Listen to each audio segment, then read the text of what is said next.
it's frustrating.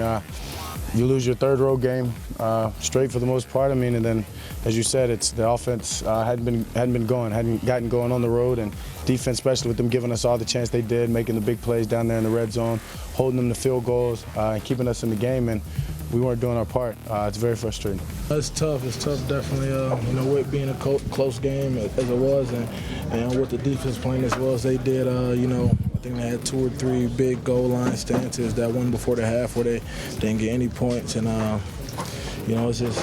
it's a little frustrating. The disappointment in their faces, and we're not going to be that way today. We're going to be happy, upbeat, take you guys through all of this here on Cover 4 presented by JCPenney. So many bad things happened last night, but there was some good. We will highlight all of them and be fair today. So Dave, start us off strong, big fella. I didn't get the memo about being upbeat. I'm sorry, Linz. I got 4 hours of sleep last night. Can you tell? Hey, here's the thing. The Dallas defense has played 5 games. They have yet to allow 100 combined points. They are allowing 19 points per game. This team's still 2-3. Clearly, that's not good enough on the Dallas offense. Got to do better. A little look on the bright side, and we'll get into more later, but Brett Maher still being Money Maher. He has the 3rd best percentage for field goals in the NFL. At least there's a little happiness there, right? Right. A little bit, but Dave, here's why the offense isn't helping your guys out in the defense.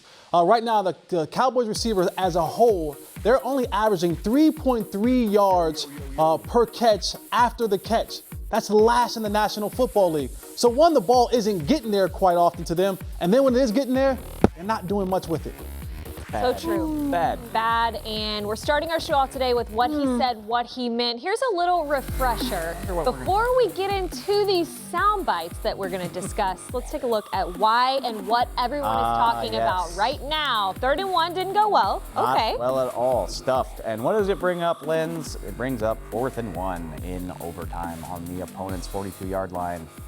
And Chris Jones takes the field. Actually, a really nice punt for what it's worth. I mean, that's exactly what the plan was, right there to kick. Yeah, put him way down there, try to keep him pinned back, guys. But now we're going to go into what Jason Garrett had to say about the decision to punt on 4th and 1 in Houston territory. Yeah, it was a long one. We had a 3rd and 2, and we didn't make much on it. And we just felt like at that point in the game, the way our defense was playing, the idea was to pin him down there. Chris did a great job with the punt. They got the ball on the 10-yard line, and hopefully you make a stop and you win the game coming back the other way with a game-winning field goal. Here's the thing. It was only last week against Detroit where the Cowboys faced a similar situation. They went for it. They got it. They scored a touchdown. Hey! After the game, Jason Garrett said, when you have faith in your offensive line and your runner, that's how the decision process starts. That's how you come to those calls to go for it in those situations. So, in essence, he just said he didn't have faith in his running game.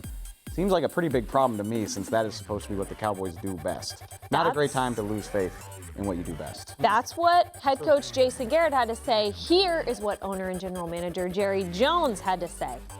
We were being outplayed there, not out of effort, but we just were being outplayed, and it's time for risk at that particular time. That's not second guessing, but we were taking some risk too there at certain points in the game. I really appreciate how honest Jerry is, and he always is post-game. You can really give him that credit. I like that he said, yes, they were outplayed. They understood where they were. He just wanted to see the risk. You can't second guess it after you already make that decision.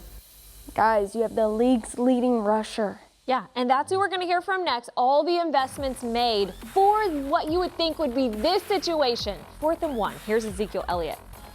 I really don't remember the type of field position and stuff we were at. I got to go back and see the film where we were at. But, obviously you would like a chance to go for it on 4th and 1, but I don't know if decision right there. For sure, but I think just with the way our defense was playing today, Coach Garrett wanted to, give them a chance to go out there and make a stop so we can, get a chance to get the ball back. And for Zeke, this is the 2-part deal right here. You talk about Jerry Jones giving you some honesty. Zeke wasn't all the way honest with us. In a good way. As a football player, you know the down and distance. You know where you are. You know all the things surrounding the football field, especially in those tight moments. And then he goes, well, I don't want to second guess it, but yeah, I would have loved to go for it. If you're worth anything, you want the ball in those situations. I know for a fact Zeke Elliott wanted the ball in that situation. So basically, he was kind of saying, hey, coach, I don't want to call you out in front of everybody, but come on, dog. Give me the rock. Have my back. I wonder if that does anything to his confidence. The locker room, not just Zeke Elliott, the locker room. Because when you look around, you're saying, coach, do you not trust us? Coach, do you not want to give us the opportunity to go out here and win this game? And the biggest thing that I was, saying about this game was, man, these guys work hard. You put a lot of blood, sweat, and tears each and every week to go out and play a football game. You want that opportunity to go out there and try to win it. All right, next up, Talk of the Town. Yes, that segment could have been Talk of the Town because that's all anyone's talking about, Taylor, but there's some other good stuff as well. Well, good stuff and the ever-present Des Bryant. Stays around. He just stays around. Tweet through it, Des. Yes.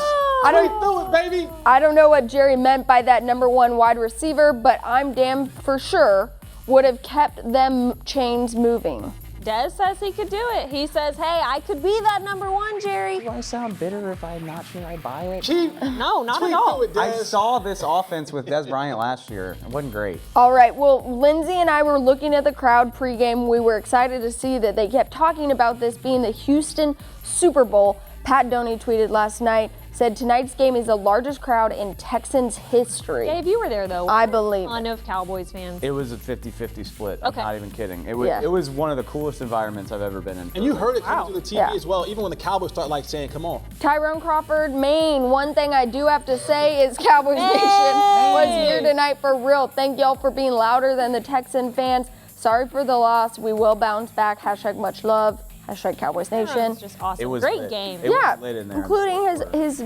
infant daughter was there last night of the Canadians are game. so friendly. Like Tyrone Crawford, He's the best. he's like the friendliest dude ever. So true. All right, something that's not friendly is this video. I could not stand it. I'm looking away right now. It was an obvious gif immediately following the shot. I don't know how this happened. It's so good. I'm It's looking so away. bizarre.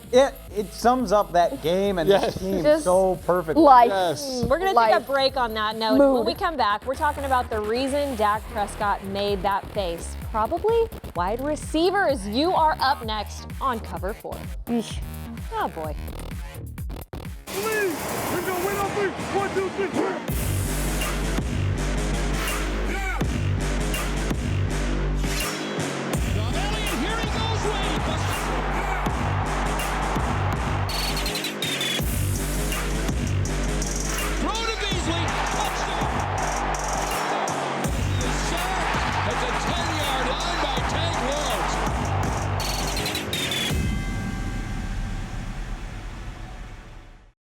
Hey Dallas Cowboys fans, I'm Danny Surek at the AT&T Media Center.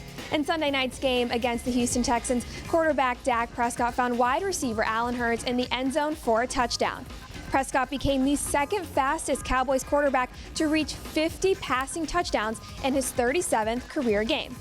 The Cover 4 crew will break down the positives on the defensive side of the ball next, so stay tuned.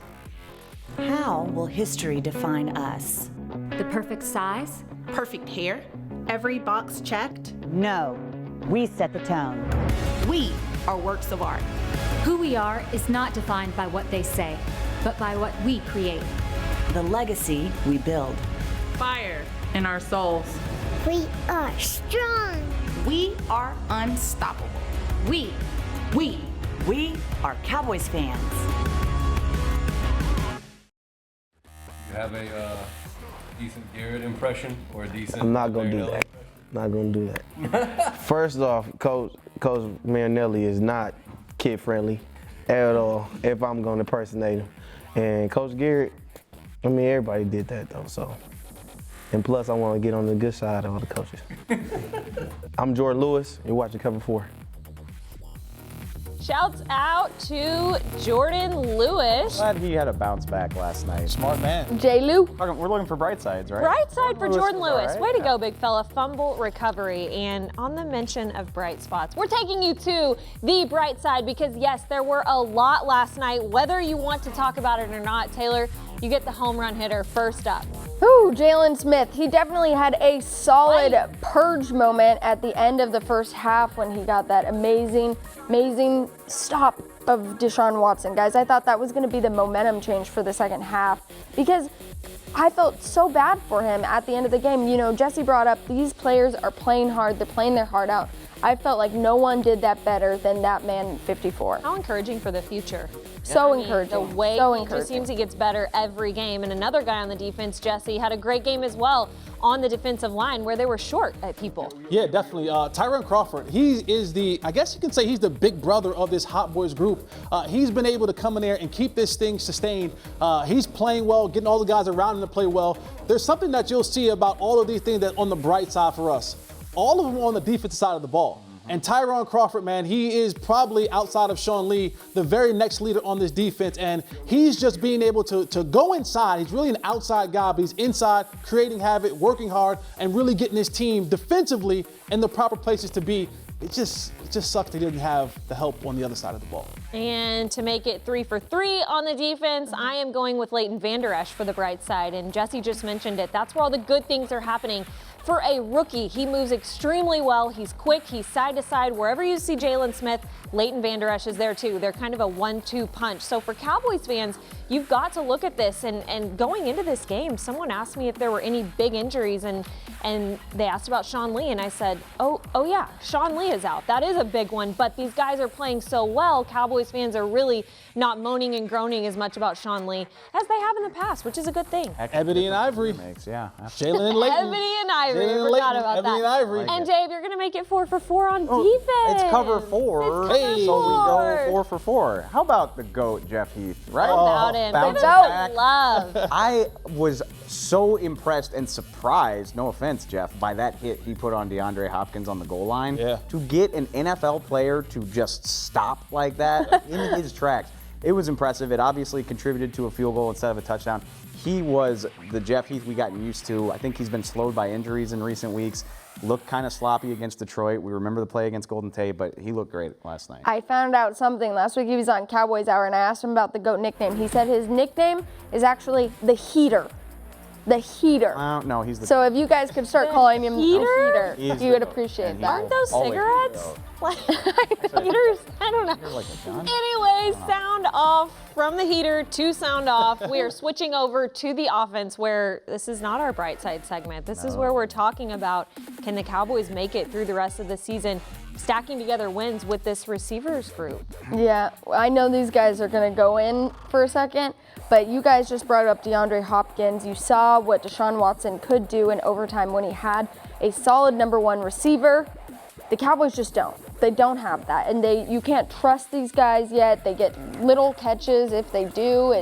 It's just bad news. I want to hear from you guys, but balls hard to off see. hands. Here's the thing about that, Taylor. This offense, the Jason Garrett offense, it's still Jason Garrett's offense, even though it's being called by Scott Linehan. It is predicated on you having a dominant X receiver for it to be successful. So when you say you don't need a number 1 receiver, or you can go with the group or the rotation or whatever you want to call it, it's kind of an oxymoron, because for this offense, as a passing offense to be successful, it needs a dominant number 1. This team does not have that right now, and that's why you're seeing the struggle that they have through the air. Well, okay, the question is, can they survive with these receivers? No. What choice do they have? And there's one, obviously. Do you do that? Are we doing this? I'm guessing not. I'm guessing that's not going to happen. So they don't have a choice. They got to figure this out with the guys that are on hand. Do you think someone can emerge? Can Honestly, someone emerge? I don't know, because everybody that has gotten a chance hasn't made the most of it. I mean, Michael Gallup, he could easily play better than he has. He's playing like a rookie right now. He's playing like a 3rd-round pick. Tavon Austin and Deontay Thompson, I get it. The throws could be better, but Listen, you're in the NFL. There's a reason Tavon Austin was the number 8 pick in the draft when he got drafted by the Rams, and he got sent away for a bag of peanuts. I hear you. You don't do that to top picks if they're a good player. I honestly, I think he is a good player. I don't know that he's a guy that I would be throwing 20-yard routes to. He's 5'8".